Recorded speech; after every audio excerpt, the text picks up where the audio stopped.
Good morning. I'm Cindy Wiskowitz, horticulture agent with Virginia Cooperative Extension for the City of Portsmouth, and we are here this morning at Paradise Creek Nature Park in Portsmouth, and we're going to show you how to plant a tree.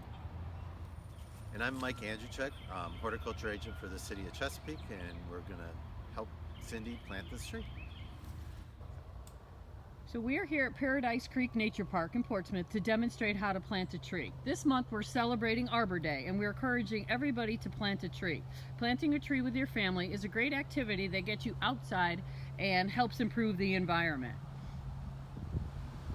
So planting a tree can be beneficial to you for many different reasons. One of the biggest for most people is to improve your property value as well as save you money on your energy bills.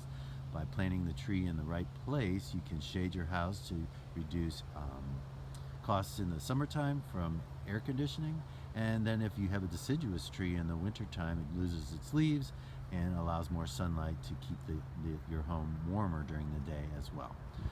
You may also want to plant a tree for beauty or to attract birds or butterflies or something like that, and that's why we're here today at Paradise Creek to plant a mulberry tree to attract birds to their bird sanctuary. So we're planting a red mulberry, Morris rubra, which is native to Virginia and the United States, but it produces nice, tasty, edible fruits for the birds as well as for people, and some other caterpillars and things will feed on the foliage too. So that's important to bring in the native wildlife into our habitats and into our homes to increase diversity and make sure plants are providing a service to the environment as well. Where would one get such a native plant like this? There are native plant nurseries out there, right? That they can learn more, that they can find some of these nice plants?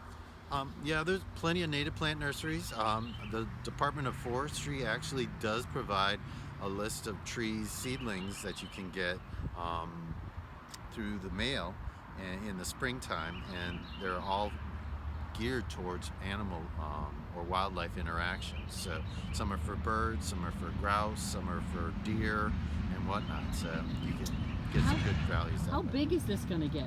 Is this a good spot for it here because it's going to get nice and big? Yeah, this will get about 35 to 50 foot tall and spread about the same, and will produce lots of nice fruit in probably just 2 or 3 years. So Mike is digging our hole. And Mike, how deep does the hole have to be? What are we considering when we're figuring out how deep our hole should be? So the depth of the hole needs to be the depth of the soil in the pot or the container. So you can see we don't want the depth of the whole pot since it's 2 or so inches below the rim of the pot. But that's about it. So we're about right now. We don't want the plant sinking and basically drowning later on. The crown of the plant needs to be above the ground.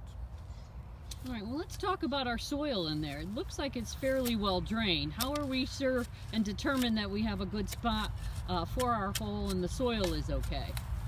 The soil does look really good. We could have done a soil test and all of that to see what our nutrients are for the particular tree. This one's pretty adaptable, so not as critical. But for drainage, what we could do is we can bring a bucket to our hole and pour some water in and see how quickly that would drain. We can wait a few seconds and see, and we'll come back in a minute or two and see if it's drained out of the hole, and then we can go ahead and start planting if it is. So we've waited a few minutes, and now let's take a look at our hole. Looks like it has, all the water has drained out pretty well. Are we ready for planting, Mike? I think so. We've made it about 3 times as wide as a container. So 1, 2, 3. And that's so that we've loosened the soil to make it easier for the roots to spread into the existing new soil.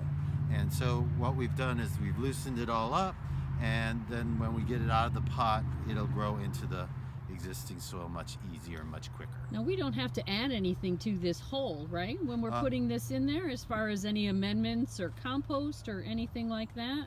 No amendments are recommended to add to any of your soil when you're planting trees, and that's because we don't want them to just stay within the hole. We want them to grow out into the ground out beyond into the lawn and out into the woods and get established so it doesn't blow over in a storm. Okay. Mike is lifting the plant out of the pot. He's carefully shaking the sides of the pot so that the plant will lift with its root ball carefully out of there so that we can see the root ball. It's gonna be loose. So we can see that root ball there and how big it is. Mike's just cleaning it up a little bit.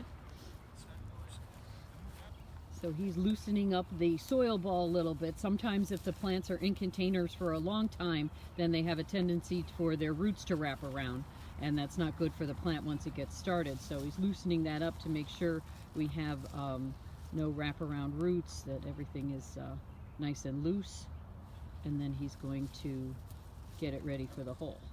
So Mike has put the tree in the hole, and then he is the grass that we had pulled out of the hole, he's putting in upside down so that we can kill some of that grass and actually add some of the natural backfill to it, as long as there isn't any big weeds or any Bermuda or wiregrass in there that will actually compete with it. So a lot of the backfill he is putting in there now.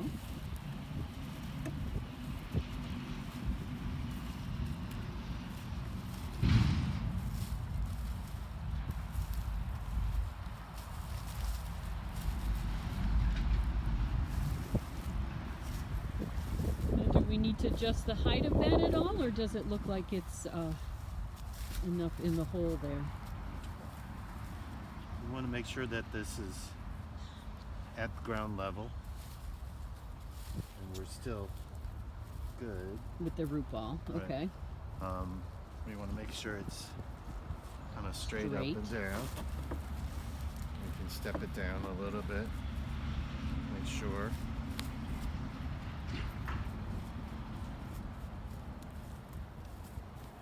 Looks good. Add some water. And how much water are we putting in? We'll just add a little, about half the depth. So let it soak good and through a little bit.